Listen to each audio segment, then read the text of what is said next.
to Hotel Bar Sessions, the podcast where three philosophers sit down at the end of a long conference day to chop it up at the hotel bar, which, as we all know, is where the real philosophy happens.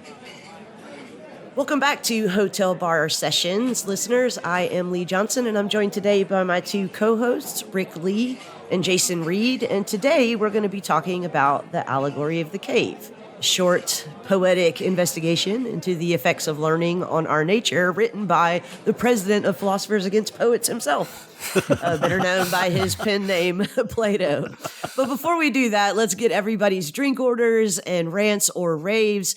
Rick, let's go to you first. What are you drinking and what are you ranting or raving about this week? Today I'm in the mood for a Negroni, an old classic, but a goodie. And this week I am raving about the students in my medieval 294 class. I had just the most delightful bunch of students who worked really hard, wrote really nice essays by and large. Our discussions were insightful and exciting, and so I'm raving about those students. And if you're listening, yes, I'm raving about you as well. Oh, that's so sweet. Jason, that's hard to follow, but what are you drinking and what are you ranting or raving about this week? And keep in mind that your students are listening. I'm just going to have a coffee because I was traveling yesterday and I'm having trouble just waking up from a long night and need a little more than my usual caffeine. And on that, I am going to rant about airline travel. I mean, there's so much to rant about when it comes to airline travel, but specifically the way in which everyone on the plane believes that they are an exception to the rule they hope everyone else follows. Yeah. Everyone thinks that they can be the one to bring more luggage into the cabin. Everyone thinks if they go out of their turn, it's no big deal. Everyone thinks that if it's just them, and you watch the cumulative effect of everyone thinking it's just them as you spend forever sitting on the ground as people try to deal with their luggage and try to deal with their seating and so on. It's like having to live the trolley problem every time you get aboard a plane. Lee, what about you? What are you drinking and what are you ranting or raving about? Well, for my drink, I think I'm going to split the difference between Rick's bar drink and Jason's breakfast drink, and I'm going to have a Bloody Mary today. Ah, nice. I am raving about the novel Gods Behaving Badly by Marie Phillips. It's a novel that basically explores the idea of what would happen if the gods of ancient Greece were still alive and living in, I think it's modern day London. And the story is that, of course, they all have these very dysfunctional and petty lives. And it's actually hilarious how she recasts them in modern jobs. I mean, Apollo is a television psychic. Aphrodite is a dog walker. Dionysius is a phone sex operator.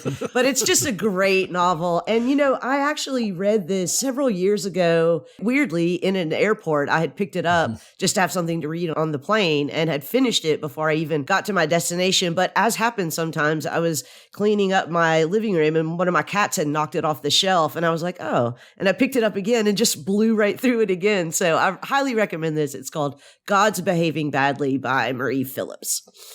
So Rick, we're going to be talking about Plato's Allegory of the Cave today. How did you want to frame this discussion?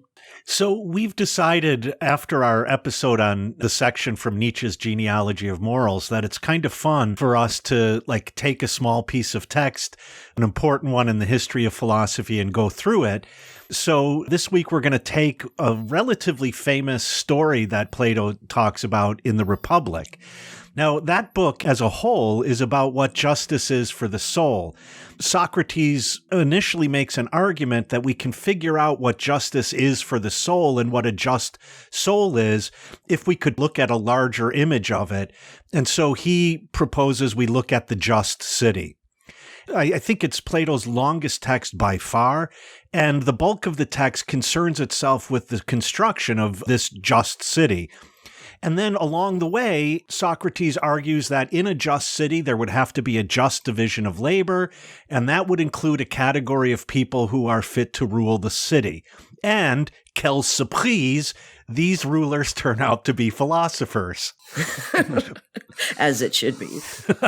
But this brings up the question of what is it that a philosopher does, and how is it that we could train these people to be philosophers? So long story short, Plato argues that the philosopher contemplates reality, and this reality turns out not to be the reality you're thinking about, namely the world you find around yourself, but rather something he sometimes calls a realm of ideas. So that means that the philosopher has to be trained to contemplate these ideal realities, and this ain't an easy task. And so it's in this context that Socrates provides this famous story that comes to be called the Allegory of the Cave, to give a picture of what the philosopher does and how the philosopher might be looked at with scorn by other members of society. I think this is an apology for both Socrates' role in Athens and maybe Plato's own apology for his own role in Athens.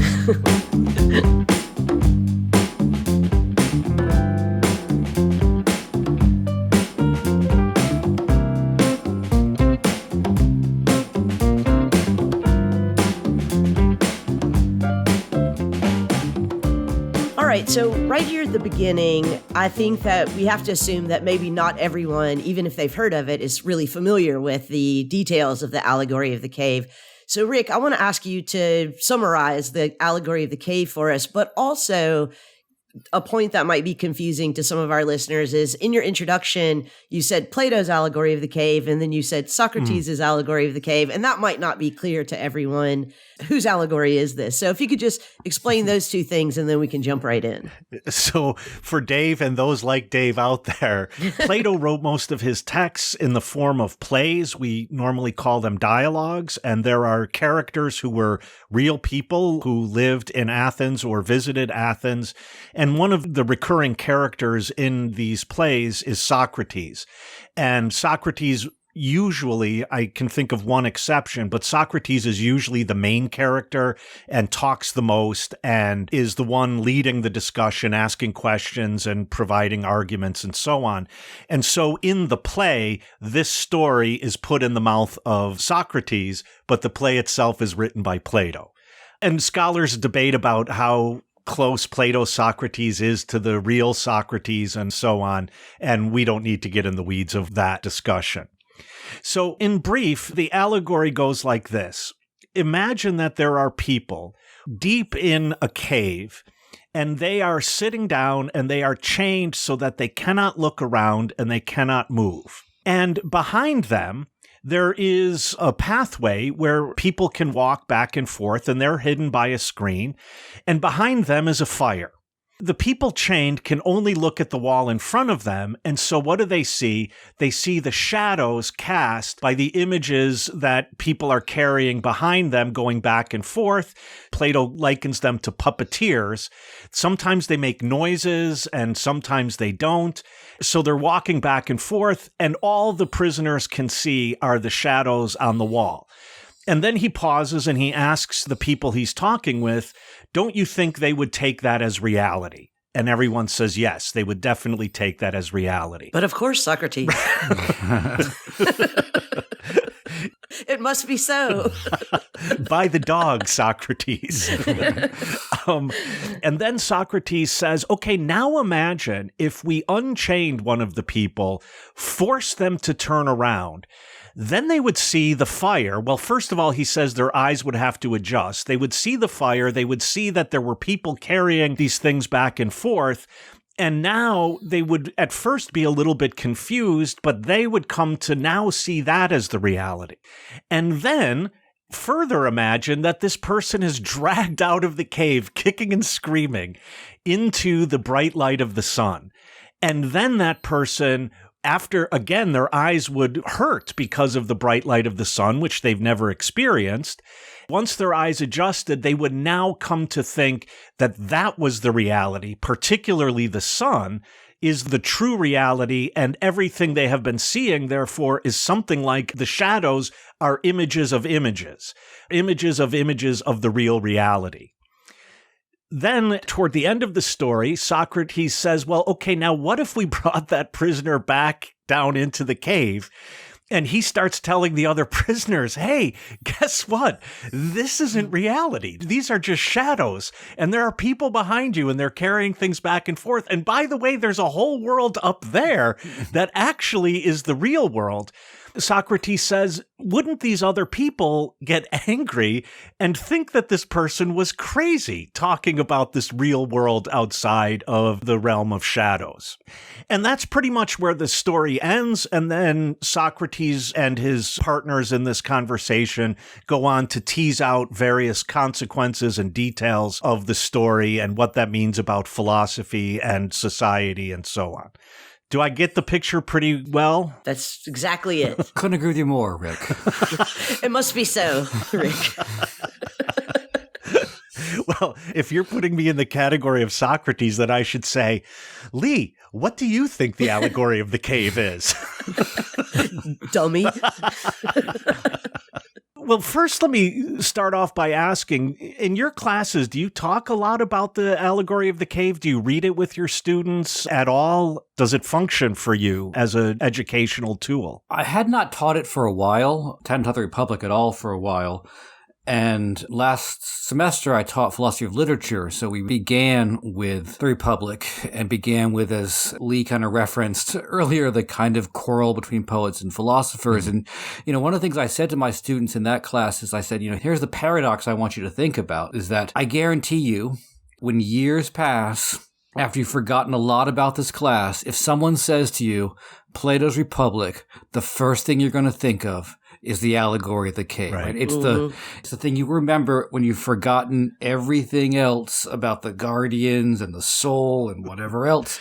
And so I tried to pose the question, which hopefully we'll get into a little bit, like the odd thing about this allegory is that it is in a text which pretty much argues for the superiority of philosophical/conceptual ways of arguing and reasoning versus literary representations, right? And it comes after a very confusing and not very helpful divided line diagram that tries to do the same thing, but that everyone who's read the book kind of skips over because, just give me the cave and give me the puppets. Come on. Bring on the Muppets. Because it's so much more entertaining and so much more compelling. And the other thing I think is interesting about teaching this now is that, Plato wrote this way before there were screens to look at. He kind of beat Guy Debord to the punch by a very, very long time.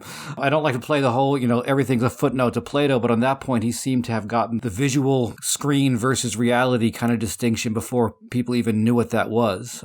And it does work really well in terms of its ability to give you a figure for everything in Plato's epistemology and ontology, from shadows to puppets to people to fire to the sun, right? It has a great set of hierarchies that can then be imposed on a sort of conceptual schema. So that was way too much to say about that. Sorry. Lee, do you talk about it? Yeah, I also teach it in my classes. I get a lot of mileage out of the allegory of the cave. In my intro classes, I teach it, with a pretty milquetoast interpretation that's about how learning is hard and sometimes painful. Yeah. And sometimes we distrust the people who've seen the truth of things that we've not yet seen. And so, it's more of a parable than an allegory in that sense. I also use it in my philosophy of film class for exactly the reasons that Jason was just mentioning there at the end. It does tell us a lot about how to think about sort of the world of cinema. And also, as we all know, it's a trope that's used in a lot of films. The Matrix, probably the most famous among them. And then I have begun using it in my philosophy of technology class because I think it gives us more interesting ways to talk about quote unquote virtual reality that is not quite real and not quite a shadow, and some of the complications that may be missed in what I think is Plato's distinction between the conceptual world and the perceived world that we now can think more seriously about. What about you, Rick? You teach it? I know you're an Aristotle guy, so. Yeah, I don't often teach it, but going back to things both of you have said, I think I have never taught a course in which some student or other does not bring up this allegory of the cave to illustrate some point of a different philosopher we're talking about. And primarily because, as Jason was saying, there's a side here that has to do with knowledge, right? So these are shadows, but how do we know they're shadows? Is there another reality of which these are shadows? And how would we come to know that? And so there's a whole side of this story that has to do with knowledge, but that's also intimately connected with this story about reality. Like, what is it that we actually constitute as reality? Whenever a student brings it up, I also then focus on the fact that the prisoner who is released from their chains has to be forced to both turn around and be forced to get out of the cave. And this is something that I still to this day find incredibly perplexing. Why is it that the person wouldn't naturally turn around? Why isn't it that when the person saw that there was this path leading out of the cave, why don't they just walk over and say, let's see where this goes? Really, that to me does not seem perplexing at all. I mean, given the setup that, of course, Socrates, these people take that world as the real world, it doesn't seem strange to me at all. I mean, I'm just thinking, like, for example, when you hear conspiracy theories, right? You're like, no, I'm not even going to go down that rabbit hole with you. Thank you. No, thank you. So what do you find strange about it?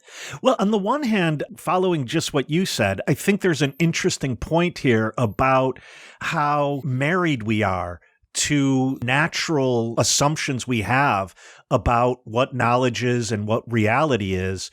And that sometimes, the philosophical word is these are incommensurable, that one can't match on to the other. So if someone tells me that most of the leaders of the Democratic Party in the United States are living off of the blood of infants as a sort of fountain of youth, that notion of reality is completely incommensurable with mine. And hence, like you, Lee, I can't go there because I don't have even a route to go there. Which is why you have to be dragged kicking and screaming, right? Into the truth. I will not be dragged into the QAnon reality. But yeah, and so I do think it's interesting that here already in ancient Athens, Plato is talking about the ways in which we become so enamored with, and as I said before, married to our own views about what the world is and what constitutes reality, such that we really do have to be forced away from that. But I worry about this force issue here because the only way to legitimate the use of force is if I already assume that the true reality is something other than the shadows being cast on the back of the cave wall. And then, in a sense, I have the right to force someone out of that reality into the true reality. And that I tend to focus on with students a lot. Like, by what right is this application of force made? I mean, I'm going to argue against this point later in the podcast, but let me just right now try to give an account of, I mean, I do ultimately think that right of force is self-justified.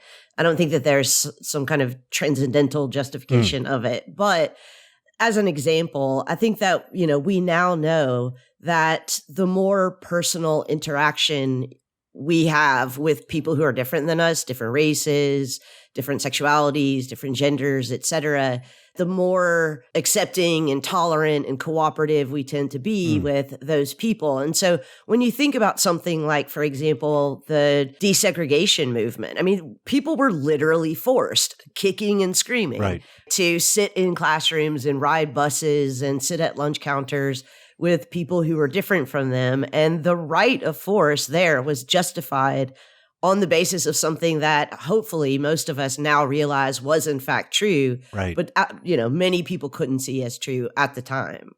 Yeah. But in a sense, I agree with you. And, maybe this is just a quibbling over words, but that right of force is based on a realization of what is true and also, therefore, what is good and just. And I think at some point we're going to have to talk about the way in which in this story, Plato/Socrates aligns the true with the good and the just. I understand what is true, and on that basis, then I am legitimate in forcing desegregation and forcing civil rights and so on. It's not as if, well, I guess your point, Lee, would be that the truth is self-justifying. I mean, don't forget also that the person being dragged out is being dragged out kicking and screaming. Right. There's a force there. There's a fight there too. Yeah. And just like as you were saying earlier, if someone was trying to drag you into the world of QAnon, you would be exercising force on the basis, Yes. of your self-justified, truth of what the world really is. And, that manifests itself as the violence of kicking and screaming, and maybe not dragging, but at least fighting against being dragged. Yeah. Yeah, it's interesting that the pain that Plato focuses on, the pain of adjustment to light and adjustment back to darkness, is an interesting pain in sort of the world of human pain because it is relative, it's temporary, and right, you go out into the light after being in a dark room, you eventually adjust, and it's like the pain didn't even exist. It's only the pain of a moment of transition. As Hegel would say, no scars are left behind. Yes. I do think about what you guys are saying in terms of like this idea that the truth justifies that kind of violence or force. Like the question I have is like, are the people in the cave living to some extent an impoverished life that they're being liberated from? I mean, they have shadows to look at, echoes. I have some huge questions about how they deal with eating, going to the bathroom, how they don't notice what I imagine the massive cramping in their legs and all those other things. Can we say they're oppressed just because they're dwelling in the realm of shadows? We don't seem to think there's anything else being done. I mean, they're chained, so that's in some sense oppression, but they don't know that they're chained, right? They don't resist their chains. Is the politics of this allegory only the politics of truth, of the idea that it is better to live in truth than to live in falsity, or is there another political dimension to it? Yeah, sorry, but I did leave this out of my account, although it was implicit, is that these prisoners in the cave, they have been there their entire lives. So the conceit of the story is they've never experienced anything else other than this. By the way, how does this one who's freed walk out if they've never walked in their entire life? Yes, where's the kicking? How does he kick? With their floppy legs. I think, Jason, you point to an interesting feature of this, namely that even while they're chained in the cave and looking at shadows on the wall, they are considered not as materially existing human beings. Because obviously, if I'm going to eat, someone's going to have to put in front of me a real thing that is not a shadow because I can't eat shadows. Or I have to imagine some technology a la the Matrix to show that I could be fed in a way that I'm not aware that I'm being fed. And then maybe my eating would be also projected as a shadow on the wall. And so there is a way in which even the people stuck in the world around us are considered in this story to be non-material beings without material needs and without apparently material desires and so on.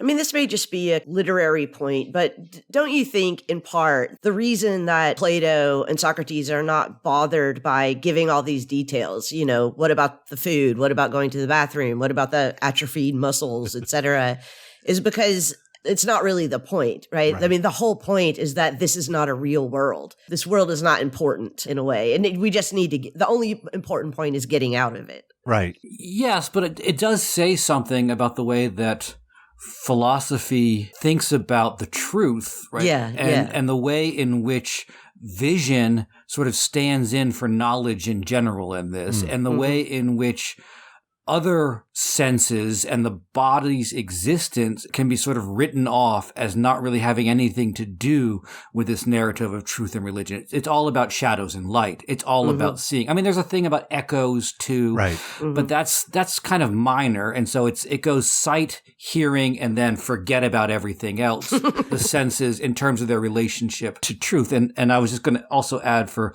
fans of our previous episode about materialism, I mean, we're talking about idealism now. We didn't really sketch out a big definition, but the underlying assumption that we wouldn't need to talk about the question of the body, its existence, and we can just sort of move on to the more important stuff about what one sees and doesn't see is, in some sense, I think, the idealist bent of this allegory.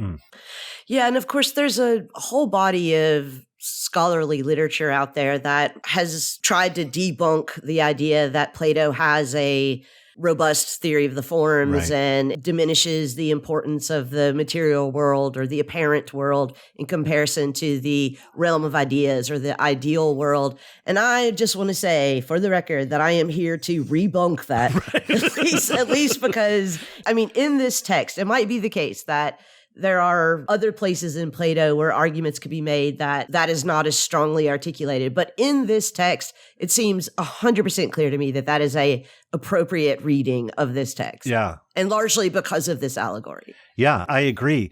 There is a whole body of scholarly literature that points to this allegory of the cave and, for example, the materiality of all involved, especially the prisoners, and the way in which that materiality is removed from the account. And that removal of the materiality, I agree with you, Lee, is because it's not really the point. But then the question would be, well, what then is the point? And the point seems to be that Plato's a Platonist. In other words, Plato's an idealist. And so I have in mind here a philosopher like Luce Irigaray, who will argue that, in a sense, when the prisoners are detached from their materiality, they're also detached from all relation to others. This cave, then, is a sort of empty space in which there is no relation to other human beings. And for her, what's most important is there's no relation to being born, right? To what philosophers call natality. This is a move, then, from this shadow world to an ideal world, which is, she wants to argue, as much as a mirage as the shadows are, but it's just that Plato puts the word truth on the ultimate mirage of the ideas and therefore denigrates the world of these shadows being projected on the wall. And so this is a story in Plato that a lot of people, I think, come back to try to offer a criticism of Plato's philosophy from a wide variety of theoretical and political perspectives.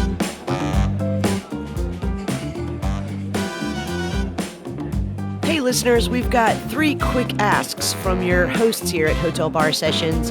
First, if you haven't done so already, make sure that you're subscribed to this podcast on whatever platform that you listen to podcasts. Second, hop on over to Twitter and make sure that you followed Hotel Bar Podcast there. We're at Hotel Bar Podcast, and you can find the Twitter handles of all 3 co-hosts in the bio there. And third, and probably most importantly, we would really appreciate it if you could recommend us to your friends and share our podcast posts on your social media.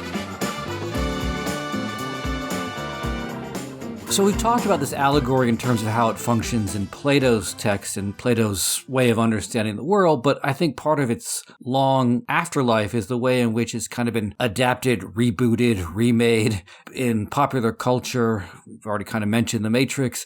So I guess one of the questions I have is like, what about the allegory makes it so susceptible to these reboots, and what are the reboots help tell us about the allegory, or how do they expand it or make it into something else, I guess is my question. Yeah, I think that, and this is something that was mentioned earlier, and I think we're going to have to circle back and take this up again. I think we have to begin with the fact that one of the things that seems to make this compelling, and as Jason said, early on, this is the thing that students most often take away from the Republic more than, any of the arguments that go on. What was Glaucon's position about justice and what was Thrasymachus's position about justice? They'll take away this. And I think that it's so takeawayable, that it's so memorable, is precisely its story character, that it has a kind of vividness that arguments don't quite have. So I think we should at some point circle back and talk about the relationship between storytelling in this text and philosophical argumentation, because as both of you have pointed out at different times, this is a text in which Plato criticizes storytelling precisely on the basis of it being an image of an image of an image. But anyhow, this story raises a lot of issues, I think, that a lot of people grapple with at some point in their lives, and some people frequently. One of the main ones is the question, is this all there is? Is there nothing besides this? Or how do I know when I claim to know something? What are the conditions for knowledge? And could I check my knowledge? Do I know that I know? And I think people do frequently ask that question. I'm afraid in the US, at least, less and less these days. But I think it is a question people confront. And then I think there are more interesting things like, what if this all is a mirage? What if, and as a more recent analytic philosopher would put it, what if we are just brains in a vat? What difference would that make to my life? What difference would that make to my engagement with the world? What difference would that make ethically? And what difference would that make politically? And I think that's something that people also think about. These are a lot of the questions that the film The Matrix puts on the table, which I would argue is a kind of retelling of the allegory of the cave, with some nefarious machines thrown in. So for listeners who have not seen The Matrix, first of all, what have you been doing? But if you haven't seen The Matrix sort of frames this as a red pill, blue pill. You know, you get this choice to either continue on your life as it is inside of the Matrix, inside of this virtual reality, or to see the truth, I guess, of the other world. But I don't really think that The Matrix is so hung up on which world is true. You know, the fact that people aren't force-fed one of the pills, you know, they make a choice to continue on in a world that they're perfectly satisfied with as real, or another world that is also a kind of reality. I think that actually is a really pressing question today. And I just want to okay, so I haven't thought this all the way through, but I want to put this to you guys. All right, I'm holding on to my bar seat. I'm trying to rethink this story from the perspective of the people in the cave.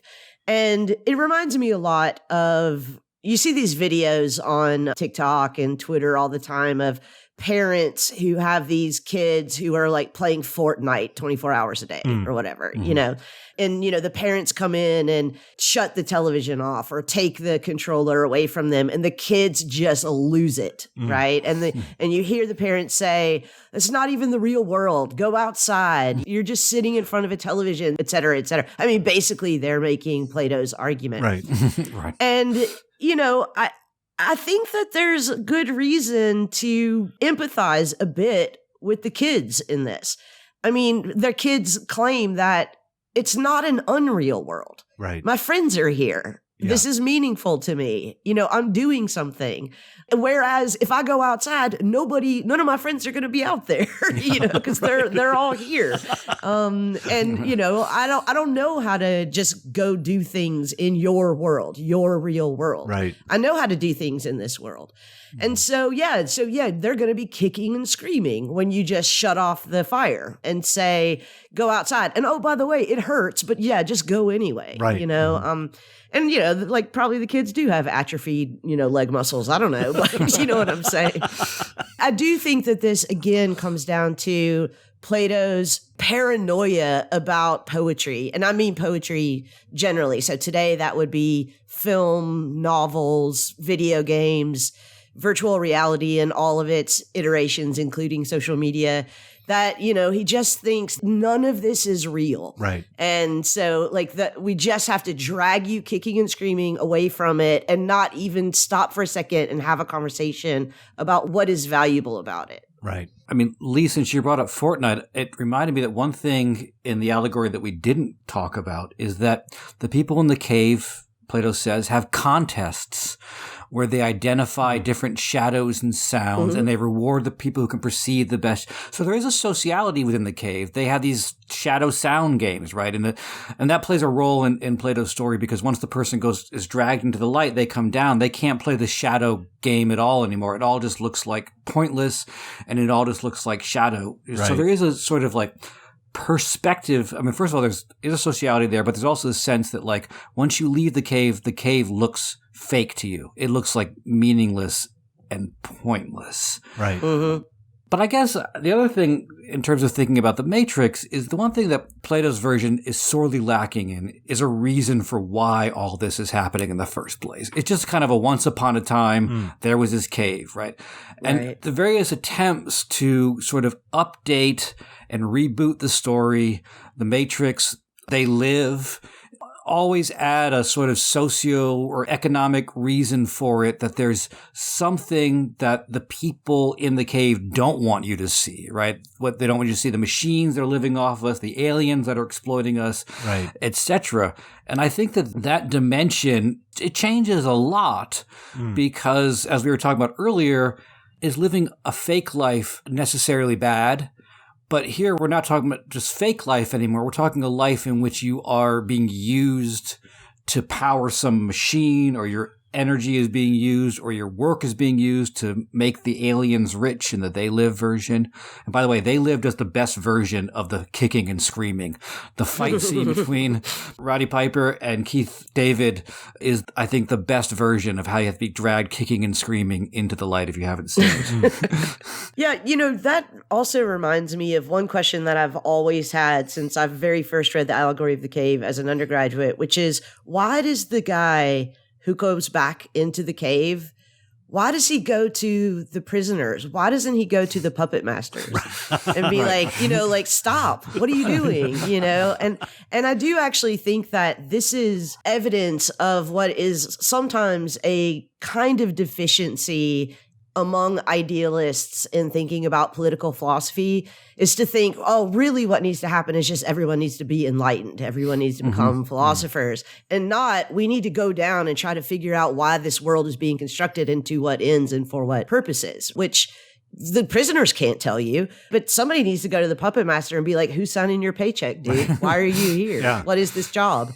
Yeah. And why are you involved, as a mid-level bureaucrat in this operation of social oppression? Yeah. What's your end in all of this? I agree. And for me, the character in The Matrix, I can't remember the character's name, but he's the one who decides he wants to go back into the Matrix. And so he betrays his comrades who are all outside of the Matrix. I've always found his arguments compelling. Like, one of the things he says is, I miss the taste of real food. Well, real Matrix food. All of these sensory experiences were much better as images than they are in real life. And why shouldn't I prefer that? Why should I be enlightened? I think Jason's right that the Matrix does put an explanation on this. Namely, the machines in the Matrix are using us as batteries, basically. And that's why we live in the world we live in. But the question I think that the Matrix asks, and let me be clear, I think only the first Matrix is interesting. I think the next two are not as interesting as the first one. But the question that it asks is, okay, if you knew the truth, which choice would you make? Would you make the choice to be in the truth, in the real world, so-called, or would you make the truth to be in the Matrix? And I think the Matrix, the fundamental argument is you would have to prefer the truth. You would have to prefer reality to the world of images, the virtual world, the shadow world, etc. I'm unconvinced. I'm unconvinced as well. But nobody ever says, I don't think so, Socrates. No, and for those of you who haven't read a lot of Plato, almost all of the characters in these conversations, the role they play is mostly in this way of like cheering Socrates on and saying, yes, indeed, that must be the case. And by the God, Socrates, you're so brilliant. And I never thought about that before. And, so on. So there's not a real conversation frequently in these texts. But the other thing that Matrix does in updating Plato is that, once Neo, played by Keanu Reeves, is liberated and goes back in, he doesn't go back in and just sort of say, hey, everyone, this is fake. He goes back in and he really ultimately becomes a superhero, right? Because he knows that the rules of this reality are a construct. There's no actual gravity. It only appears like there's gravity. He can fly. Like the speed of bullets is itself fabricated. He can dodge bullets. He can master any martial art. He can fly a helicopter if he needs to. He can do he basically, like, one of the things I like about that movie is it kind of like offers a weird justification of the action movie genre anyways. Like, this is why the guy never gets shot. This is why the guy seems to know how to deal with any weapon in any vehicle, because there's someone downloading stuff to him. And the way in which, you go back into the cave and you actually utilize the distortions of the cave against it. Go back to teaching this. When I taught this in philosophy of literature last semester, I posed a sort of the classic and, not very interesting problem, though. Side note, my first philosophical essay was on the Republic and the paradox of the allegory in a book that rejected poetry. So shout out to Morris Kaplan. I believe he's still teaching at SUNY Purchase, Intro to Political Philosophy. Long story. I should have got into philosophy right away, but wow, I went off topic there. But he was too busy kicking and screaming. The point being, my students said their solution to this is, well, why does he tell the allegories? Because we're all still in the cave. And when you go into the cave, you have to be able to speak cave talk. To some extent, the allegory is Plato speaking cave talk to us, right? And the cave talk is precisely the fact that it tells a really memorable and convincing sort of story that can be retold and rebooted in terms of our concerns about other types of illusions and reality. If that's true, I guess my question is, and this is also a question for The Matrix, which also in its own way is a kind of cave talk because it speaks the language of blockbuster action cinema, is does speaking the language of cave talk get us out of the cave, or does it just become another shadow on the wall? Can you do both? Can you both be an entertaining shadow and get people to turn towards the light? I think it might just be cave talk all the way down, right? Because this is a poetic story told in a story about Socrates, in a story about a conversation that they had, in a story about justice, in a story about truth and the good. I mean, this is, of course, always the problem when you're talking about Plato as an idealist who rejects poetry is, why is he writing in dialogues? Why is he using a fictionalized character? I mean, a real historical person, but a fictionalized version of that person to tell stories about truth in a poetic genre, So I don't know that you can get out of it. It just does seem like, as you say, cave talk all the way down. But assuming Lee's position, which I think has to be right, that this text as a whole, written as a play in which there are characters who are fictionalized and the conversation is probably fictionalized and so on. But within that drama, part of what goes on is argumentation, right? A kind of logical step by step. If this is true, then isn't that true? And if that's true, then therefore this must be true, which reads in a completely different way than this literary part. And so then the question is, are those arguments then also allegories? Are arguments just another use of literary or poetic language, but like the meter is different and the rules of composition are different? In a sense, if it's allegory all the way down, then what do we do about the arguments that go on in this text? I mean, I think we have to think about this as not a contrast between true and untrue or real and apparent, but about different kinds of truth and different kinds of realities. And in that sense, going back to The Matrix, it is about which you prefer. Do you prefer the red pill or do you prefer the blue pill? And if we put it in that context, then I think it makes sense to frame all of this in an allegory where the image of the sun represents not the truth, but the good.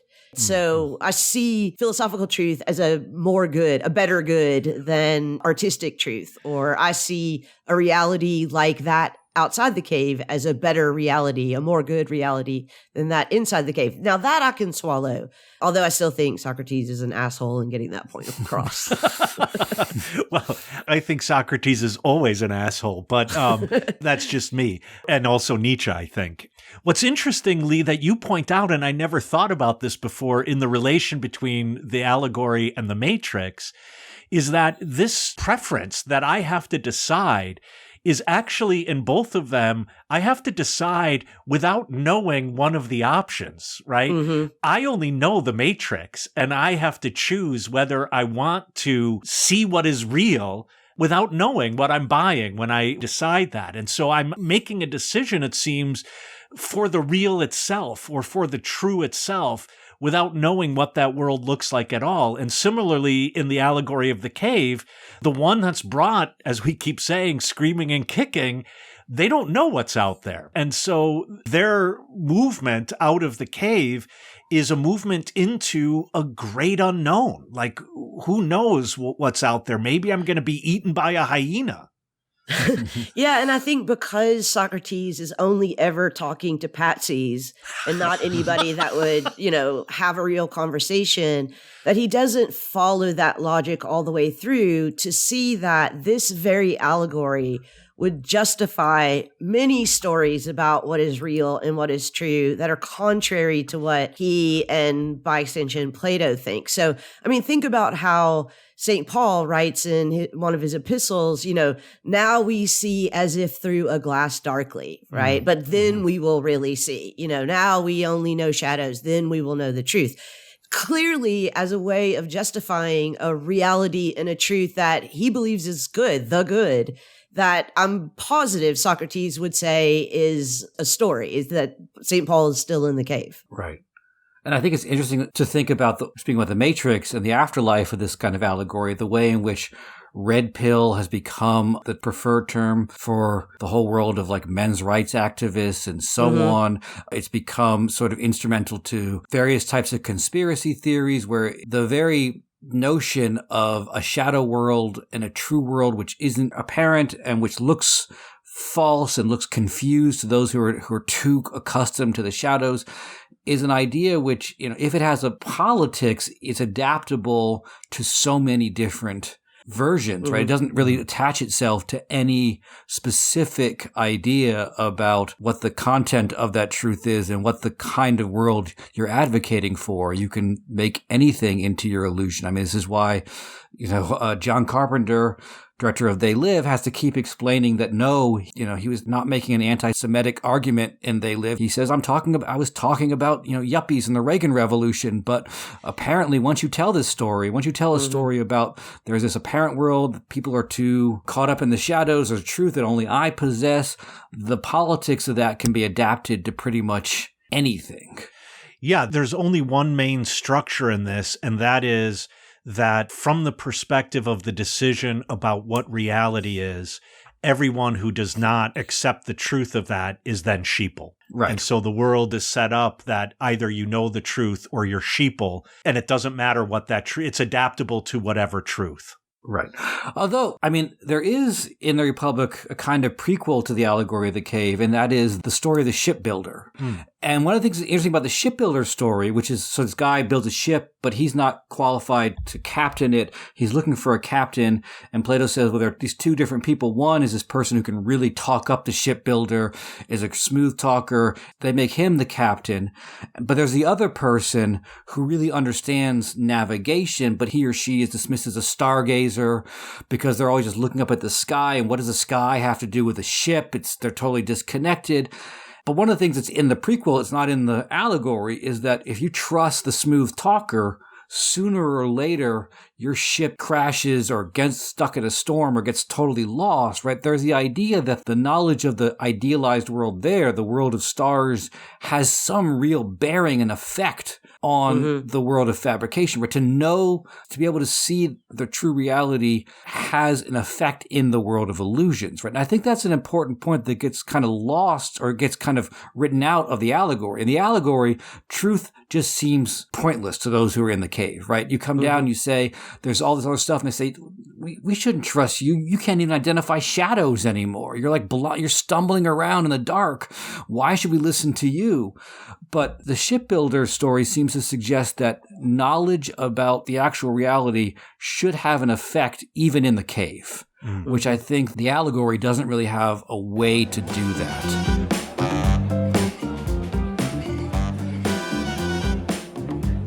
Hey, we couldn't hear you while you were shouting into your headphones.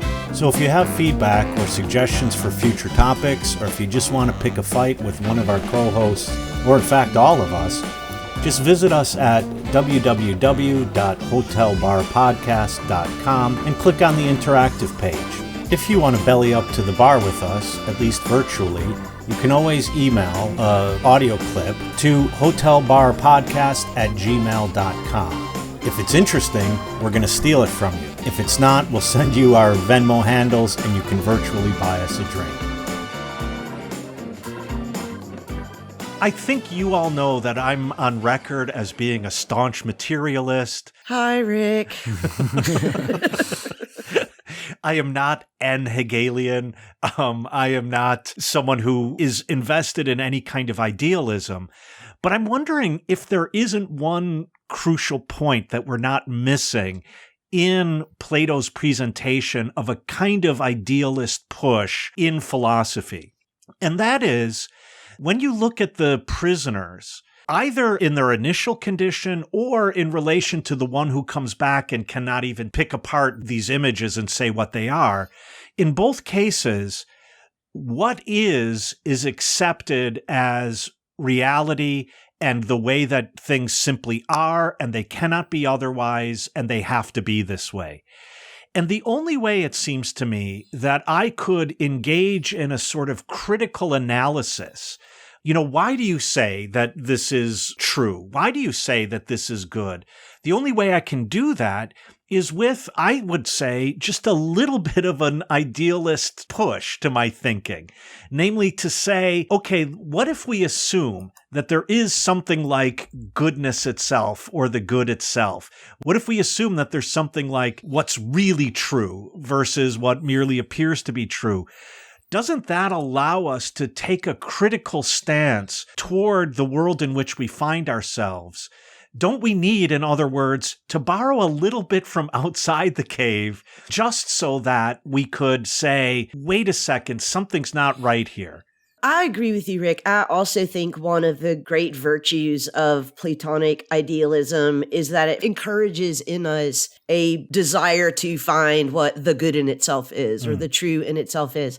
My concern with the prisoners in the cave is not so much that they're comfortable in a world of appearances, but that they're being deceived. And I think that having in you a desire to, no matter how comfortable you are, to be aware that you might be being deceived and to look around every now and then, even if it's uncomfortable. You might try to look around and realize that your neck is chained, for example, and you might have questions about why that is the case. I don't necessarily think that you have to sign on to the hard version of the theory of the forms and the form of the truth and the form of the good to still take it as an inspiration to pay attention to the way that you and others might be being deceived. Yeah, that's a clearer way of saying what I said as sort of borrowing a little bit from idealism in order to say, wait, what is this thing around my neck? Going back to what you were saying earlier, Lee, and something that I think Lily and Lana Wachowski and John Carpenter got, that like the problem with the Allegory of the Cave is that it believes that the truth will set you free and that truth itself is liberation. I think the emphasis on deception means that when you go back to the cave, don't go back down to the prisoners and try to convince them they're in a cave. Go find the puppet masters and, start kicking some ass, are the puppet masters, and liberate people that way. I came here to chew gum and kill puppet masters, and I'm all out of gum. Exactly. That's where liberation comes from, addressing the deception and the manufacturers of deception, not just presenting people with the truth, because when you present people with the truth and something Plato got right, you're going to seem like you're stumbling around in the dark because the truth that you're speaking of has no relation to the shadows people see. So better to address yourself to the puppet masters than the audience. I also just want to mention that I think one thing that is really underutilized in this Allegory of the Cave is a lesson about friendship. The fact that the guy who leaves the cave goes back into the cave, even if it's to tell his friends that they're being deluded, and even if he just has to walk right by the puppet masters to do that, he still goes back down. And we can only think that he goes back down because he cares about them in some way. And, and I think that is something like you just never hear people use the Allegory of the Cave to talk about that, to talk about how none of us arrives at the truth all by ourselves. Some of us have to be dragged kicking and screaming by our friends, and some of us have to go back and find our friends and drag them kicking and screaming. But it's the friendship, the fact that because I care about the truth and because I care about the good and because I also care about you, this is, not a solo project for me. Yeah, and on that note, we care about you, our listeners. We keep coming back down to the cave of your ear holes every week to deliver the truth. And in the spirit of friendship and support, we also need your help in delivering this because it takes resources to get back down into the cave. So you can support us. Patreon.com/hotelbarsessions. There are many different levels to keep us coming back down into the cave week after week to deliver our truth, or maybe it's a puppet show. That's up for you to decide. Or just talk cave talk. Just talk cave talk. I also want to mention, because this is our last episode of season 6, I think we want to give a round of applause to our new co-host, Jason Reed, who has absolutely smashed it this season. Woo-hoo. Jason, this has been so great. I'm happy to announce that Jason is staying on with us. I think he's dragging us somewhere. We're not really sure, but it's towards Spinoza, whatever it is. But we'll be taking a couple of weeks off before we come back with season 7. In the meantime, we're going to drop some classic episodes of the podcast so you could go back and hear some of our greatest hits. All right, guys, I will catch you on season 7 right back here at the bar. I don't need a ride. I'm going to fly home. I'm staying in the cave. Good night. Good night.